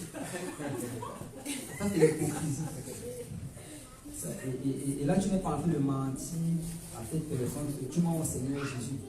Et tu sais quoi, la Bible dit que de l'abondance du cœur, la bouche parle. Un jour, ça va te mettre rempli dans l'estomac, que tu vas vomir cela. Et ça va se savoir. Et on va dire, Dieu me haïssait à ce point-là. Et pourtant, chaque jour, ma soeur, et c'est cela. Donc, quand les pensées viennent, si ce sont les mauvaises pensées, au nom de Jésus, je les reprime. Je les consume et je les chasse au nom de Jésus-Christ. Et ne nous divertissons pas avec les mauvaises pensées. Amen. Nous savons que ça vient du diable. Et ne permettons pas à cela d'avoir sa place dans notre vie. Je voulais savoir quand est-ce que ça devient péché lorsqu'on a des mauvaises pensées, lorsqu'on a ces pensées-là. Bon, il y a des pensées qui viennent du diable, mais il y a des pensées qui viennent de nous-mêmes face à une situation précise. Bon, peut-être que toi, tu peux être dans ta tête en train de travailler ça, mais si la personne arrive, si tu es en train tu peux être en train de travailler, ça peut ne pas. Tu demandes peut-être au Seigneur de t'aider comment ces choses-là disparaissent. Et puis, bon, si la personne apparaît, c'est quoi la conduite à tenir en ce moment-là? Que tu n'es pas, supposons que dans ton cœur, là, c'est pas encore. Comment tu fais? En fait, la chose d'abord, c'est qu'il faut qu'on adresse d'abord comment est-ce qu'on travaille cette chose. Parce que travailler ces mauvaises pensées, ce n'est pas juste avec la dent à l'intérieur de notre âme et en nous disant que le Seigneur va m'aider, le Seigneur délivre-moi de ces mauvaises pensées. Non. Parce que la Bible nous dit justement que surmonter le mal par le bien. On ne surmonte pas le mal dans l'attente que le mal disparaisse. On surmonte le mal par le bien. Donc, ça veut dire que si une mauvaise pensée vient par rapport à une personne, si tu penses, oh, cette fille-là, elle est toujours en train de m'exploiter. Ce que tu peux faire justement, c'est qu'il faut que tu commences à penser plutôt du bien de cette personne. Et dire peut-être que le Seigneur est en train de l'utiliser comme cela parce qu'il veut que je la bénisse et qu'elle se rapproche de moi et que je trouve un moyen de lui annoncer l'évangile. Que peut-être qu'elle fait tout cela, elle dit autant de mal de moi parce qu'elle est offensée et peut-être dans sa famille, peut-être. Donc tu peux surmonter, c'est de commencer à prier pour cette personne. Parce qu'il ne suffit pas de garder, parce que si on garde ses paroles, le diable il est malin. Il va utiliser, c'est de commencer à bâtir en nous vraiment comme le cancer. Et ça va commencer à nous ronger progressivement. On doit surmonter le mal par le bien et chercher à faire du bien à cette personne. Et quelqu'un avait dit ceci, que si tu as, parce que le pasteur sait, que si tu as un problème avec quelqu'un, la meilleure des choses à faire, c'est de lui donner un cadeau. Parce que le cadeau là, ça va, l'effort que tu vas mettre à faire ce cadeau là, et l'effort que tu vas faire à avancer avec lui, à lui donner cette personne, ça va briser beaucoup de choses. On doit vraiment surmonter le mal par le bien. Oui. Est-ce que comment dire d'appeler les histoires de choses qui ne sont pas suffisantes. Quelqu'un m'a tellement énervé et avait vraiment fait de dire que j'ai tellement du mal, t'as tout fait mais tu n'arrives pas. Est-ce que peut-être le fait de lui dire oh je t'aime, genre tu professes pas les histoires, je ne sais pas. Est-ce que peut-être ça, est-ce qu'on peut dire que c'est l'hypocrisie aussi? Ben non, c'est pas l'hypocrisie. Parce que l'hypocrisie, c'est quand ce que toi tu penses est différent de ce que toi tu fais. Si tu dis je t'aime, mais que tu es toujours en train d'entretenir dans tes pensées que c'est une très méchante fille, elle a son âme est pourrie, et tu es en train de penser ce genre de choses à l'intérieur de toi, c'est là que tu es pourri. Mais si à l'intérieur de toi tu es en train de dire Seigneur, aide-moi à l'aimer, Seigneur, aide-moi à me rapprocher d'elle. Si vraiment c'est cela qu'il y a à l'intérieur de toi, ce n'est pas l'hypocrisie, tu es vraiment en train d'appeler cela à l'existence. C'est vraiment ça. Ce que je voulais savoir, c'est que à l'instant où, par exemple, tu es en train de faire, je parle de travailler ça à l'intérieur, tu es en train de demander la force, effectivement, de faire ce bien-là. Parce que tu fais le bien, quand on est bien, il y a une situation, ça prend une force, et cette force-là, parfois, c'est pas facile pour la personne de le faire. Moi, je dis, si à l'instant, par exemple, il ne suffit pas d'aller acheter le cadeau, il faut que quand tu achètes le cadeau, tu sois dans un bon esprit. Pas forcément. En fait, justement, la chose c'est que il faut d'abord faire, parce que dans le Seigneur, c'est complètement différent de comment les choses, comment notre nature fonctionne. Notre nature, en fait, on veut d'abord que l'émotion vienne avant qu'on fait la chose. Mais dans le Seigneur, tu fais la chose avant que l'émotion suive. Mais c'est quoi la différence de la personne qui a dit je t'aime ma soeur, peut-être qu'elle a dit je t'aime aussi, là, mais dans son cœur, c'est pas parce que toi qui t'en vas acheter le cadeau, tu es encore en train de murmurer dans ton cœur que tu n'es pas bien dans ton cœur, mais tu achètes ce cadeau-là. Donc, quelle est la différence entre la personne qui dit je t'aime aussi, mais c'est dans son cœur, ce n'est pas ça. La personne qui dit je te sois pour acheter le cadeau en n'étant pas. Non, en fait, c'est pas dit. Non, en fait, je crois qu'on ne s'est pas bien compris, c'est ça. Je ne disais pas d'aller acheter le cadeau alors que dans le cœur, ce n'est pas encore, on n'a pas encore décidé de laisser ça entre les mains de Dieu. Parce qu'en fait, la première des choses d'abord, c'est d'abord de remettre tout entre les mains de Dieu. C'est-à-dire vraiment faire une prière là, tu dis Seigneur, je remets tout entre tes mains, je remets même mes émotions entre tes mains et je remets tout. Et ce que je veux dire par là, c'est qu'après avoir remis tout entre les mains de Dieu, ça ne veut pas dire que le sentiment va disparaître. C'est ça. Je dis qu'après avoir fait cela, même si le sentiment est toujours là, c'est là qu'il faut commencer à faire des actions. Parce que si on attend que le sentiment change avant que l'action se produise, le sentiment c'est très. Parce que c'est vraiment, dans le Seigneur, ça prend d'abord de faire des actions. Et on en parle souvent. La Bible dit que. Que là où sera ton trésor, là également sera ton cœur. Et certaines personnes traduisaient ça de la mauvaise manière. Et eux ils disaient ça comme si là où est ton cœur, là sera ton trésor. Ils se disaient que quand je vais avoir le cœur dans cela, alors je vais mettre mon trésor. C'est pas ça. La Bible dit que tu mets d'abord ton trésor, tu fais d'abord l'action. Alors que tu es en train de faire l'action, c'est là que ton cœur va suivre. Et c'est la même chose en fait avec nos frères et sœurs. Là où sera ton trésor, là où tu vas commencer à t'investir, là où tu vas commencer à donner à la personne, c'est là que ton cœur va suivre, c'est là que tu vas commencer à aimer la personne. Et c'est vraiment comme ça que les choses fonctionnent. Mais avant cela, il faut d'abord que tu pardonnes et que tu relâches entre les mains de Dieu. Et dès que tu as fait cela, là maintenant tu commences à investir, à mettre ton trésor. Et là par la suite, le cœur va suivre. Quelle est la conduite à tenir quand on a déjà réagi face à l'impulsion, on a répondu par exemple à la personne, et après on se rend compte qu'on n'a pas écouté le Seigneur qui nous a dit de remettre ses mains. Maintenant, quelle est la conduite à tenir après? Est-ce qu'il faut retourner encore faire le Seigneur? C'est un peu comme si on a déjà pris notre décision avec nous-mêmes, mais on s'en fout qu'on n'est pas en paix maintenant. C'est la première des choses d'abord, c'est d'aller demander pardon au Seigneur. qu'on n'a pas cherché sa face pour donner la direction. Et là, alors que tu demandes pardon au Seigneur, tu lui demandes de l'approche maintenant à suivre. Parce que ça va dépendre de chaque cas.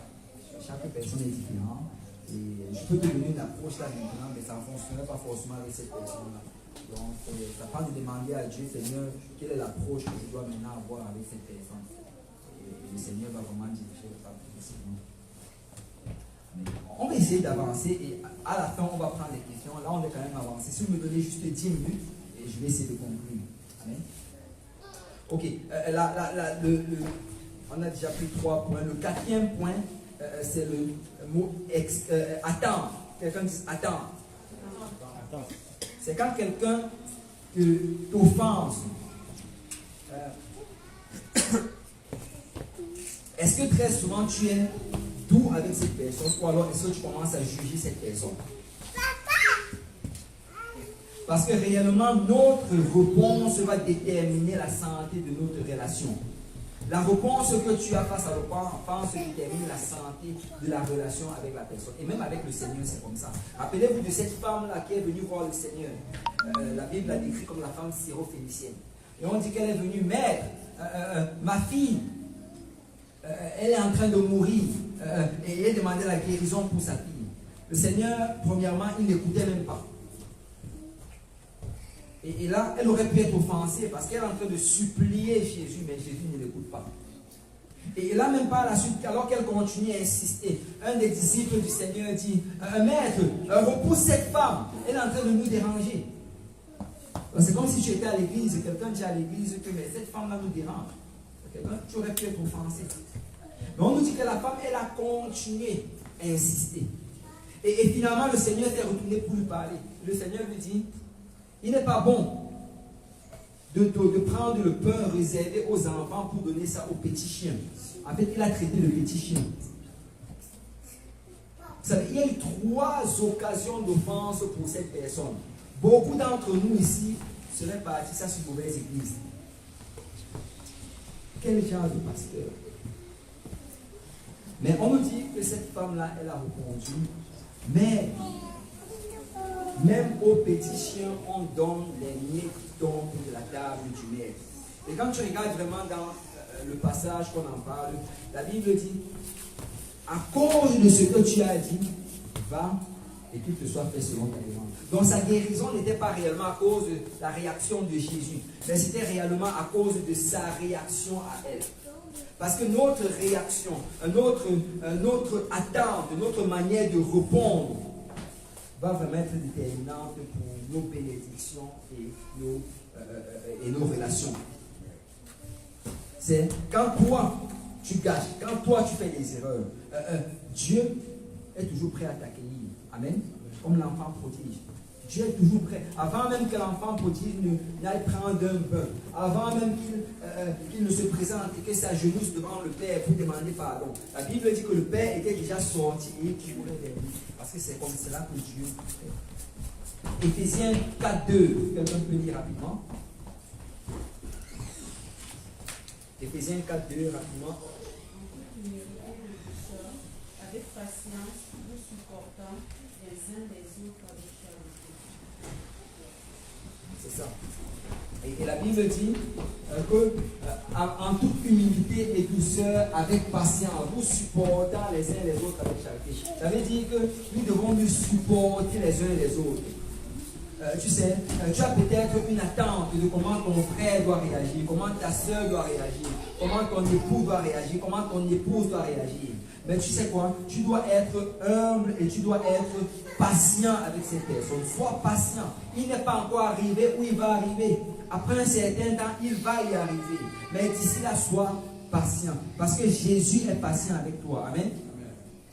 C'est dans 1 Roi chapitre 19. On voit comment Élie, le prophète Élie, après avoir fait tomber le feu sur le mont Carmel, et après avoir tué 850 prophètes de Baal et d'Astarté, quand Jézabel lui dit, tu vas mourir demain, il se lève, il fuit dans le désert. C'est Élie, cet homme de Dieu, j'imagine qu'il devait avoir honte de ce qu'il avait fait. Il avait fui, lui qui était envoyé par Dieu. Il se retrouvait maintenant dans le désert. Et tu sais, alors qu'il était dans la montagne, et qu'il était en train de se lamenter et pleurer. La Bible dit qu'il a d'abord vu passer le vent. Il croyait que Dieu allait être dans le vent. Après, il a entendu un tremblement de terre. Il croyait que Dieu allait être dans le tremblement de terre. Mais Dieu n'était dans aucune des choses. Mais par la suite, qu'est-ce qui s'est passé? On nous dit qu'il a entendu une voix, une petite et douce voix. Et c'était la voix de Dieu. C'est souvent quand nous allons être offensés. Est-ce que nous allons répondre comme le vent? Est-ce que nous allons répondre comme le tremblement de terre? Ou est-ce que nous allons juste rester doux et répondre avec une douce voix comme le Seigneur? Ça ne laisse jamais tes attentes briser ta relation. Tu sais que nous avons des attentes les uns les autres, en tant qu'époux, épouse, en tant que frères et sœurs, nous avons des attentes. Mais réalisons que si l'autre faillit, je peux ne pas faillir, je peux demeurer doux. Amen. Et je peux être patient avec la personne. Il va réussir la prochaine fois. Il va grandir, il va s'améliorer, elle va devenir meilleure. Écoute, si elle prépare et qu'il y a trop de sel dans la nourriture, elle va bien préparer un jour. Amen. Elle va devenir meilleure. Et nous devons vraiment regarder les autres et s'attendre au meilleur. Amen. Parce que quand Dieu nous regarde, il s'attend à ce qu'on devienne meilleur. Amen. Il ne regarde pas uniquement ce que nous sommes, mais il regarde ce que nous allons devenir. Le dernier point qu'on va mentionner aujourd'hui, c'est réponse. Que tout le monde dise réponse. Dans réponse, tu parles à la prochaine aspect. Réponse, en fait, quand tu vois ici, c'est un peu comme dans responsable. Parce que réponse, c'est un peu comme si tu étais responsable de tes réponses. Tu es capable de contrôler tes réponses. Tu es capable de contrôler tes actions externes. C'est souvent, on pense en fait que nous ne sommes pas capables. Il y a des gens qui vont souvent dire, oh, moi je ne suis pas capable. Et quelqu'un, je ne sais pas si vous avez déjà vu cela, et j'espère que ce n'est pas vous, que peut-être tu es avec, je ne sais pas, ton frère, ou bien ton épouse, et la personne t'offense, et là tu te fâches, et tu agis d'une manière vraiment violente. Et après, tu dis, je n'étais juste pas capable de me contrôler, excuse-moi, je n'étais pas capable. Tu sais, si tu étais dans la même condition à ton lieu de travail, et que ton patron t'avait offensé de la même manière, laisse-moi te dire que tu allais te contrôler. Amen. Parce que tu sais qu'il va te virer. C'est que si tu commences à relâcher toute ta colère là au travail, que mais comment tu as encore fait ceci, encore toi, toujours, tu fais ça là, tu sais que dès que tu finis, tu emballes tes affaires que tu sens. Mais parce que tu es à la maison avec ton époux, tu sais que elle ne va aller nulle part, elle va juste me supporter. Mais je ne suis pas capable. Tu es capable. tu es très capable. Et nous sommes vraiment responsables de nos réponses. Nous pouvons contrôler nos actions. Nous pouvons contrôler nos paroles. Nous pouvons contrôler notre manière d'agir. Notre vie émotionnelle ne doit pas juste être bâtie sur une fondation qui bouge, que n'importe quoi qui arrive, nos émotions sortent. Mais le Saint-Esprit qui est à l'intérieur de nous doit être une aide pour qu'on contrôle nos émotions. C'est très souvent quand quelqu'un réagit d'une manière incontrôlée, si tu regardes bien, il n'a pas prié le matin. Parce que si tu as passé du temps dans la présence du Seigneur, si tu étais rempli du Saint-Esprit, le Saint-Esprit va t'aider à contrôler tes actions dans la journée. Proverbe 16, 32. Si quelqu'un peut dire rapidement. Celui qui est lent à la colère vaut mieux qu'un héros. Et celui qui est maître de lui-même que celui qui prend des vies. C'est ça, celui qui est lent à la colère vaut mieux qu'un héros. C'est si tu es lent à la colère, si tu es capable de retenir ta colère, tu vaux mieux qu'un héros. Amen. Si tu es capable vraiment de te calmer, tu vaux mieux que celui-là qui prend des villes. Et ça c'est quelque chose Ça, c'est quelque chose de noble. C'est un caractère que nous devons tous chercher à avoir. Être lent à la colère. La Bible nous dit que Dieu est lent à la colère. Et c'est à ça que nous devons ressembler. Nous ne devons pas avoir des fusibles trop courts, que la moindre des choses paf. Mais nous devons rallonger nos fusibles de telle manière à ce que pour qu'on arrive à la colère, ça prenne tellement d'obstacles et d'offenses. Jacques 1, 21, et on est en train de finir. Et ici, vraiment, qu'est-ce qu'on va faire? C'est qu'on va conclure vraiment en parlant de notre relation avec Dieu. Vraiment, réaliser qu'on est responsable de notre relation avec Dieu. Jacques 1, 21, si quelqu'un peut lire rapidement. C'est pourquoi, rejetant toute souillure et tout essai de malice, recevez avec douceur la parole qui a été plantée en vous et qui peut sauver vos âmes. Ça veut dire en fait que nous pouvons rejeter, nous pouvons par nous-mêmes décider que non, je refuse ceci. Amen. Arrêtons de dire je ne suis pas capable. Nous sommes capables par l'esprit qui agit en nous. 1 Pierre chapitre 3 verset 4. Et la parure intérieure est cachée dans le cœur. La parité incorruptible d'un esprit doux et paisible qui est d'un grand prix vivant. Un esprit doux et paisible qui est d'un grand prix. Vous savez, seulement les gens qui sont gentils, les gens qui sont humbles et les gens qui sont doux sont des gens à qui Dieu se donne entièrement. Vous savez, quand tu regardes dans la parole de Jean, il disait qu'il n'y avait pas d'homme plus humble que Moïse. Moïse était un homme doux et patient, et très humble. Et tu peux voir comment Dieu l'a utilisé puissamment. Parce que réellement, Dieu se rapproche de ceux-là qui sont comme lui. Dieu se rapproche de ceux-là qui ont cet amour-là, qui n'est pas centré sur eux-mêmes, mais qui cherchent plutôt à aider les autres, qui cherchent à élever les autres. Psaume 34, verset 18, ça c'est l'avant-dernier passage qu'on va lire. Psaume 34, verset 18.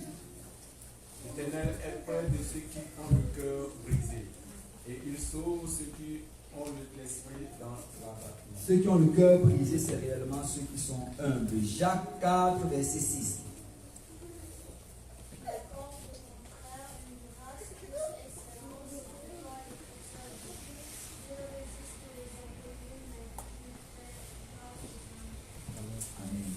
Si on peut se lever dans la présence de Dieu, Dieu résiste aux orgueilleux, mais il fait grâce aux humbles. C'est quand quelqu'un est orgueilleux. Et j'en ai déjà parlé. Notre Dieu, ce n'est pas un Dieu impartial.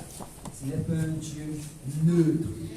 Soit il va te faire grâce, soit il va te résister. Soit il va être en train de t'aider, soit il va être en train de combattre contre toi.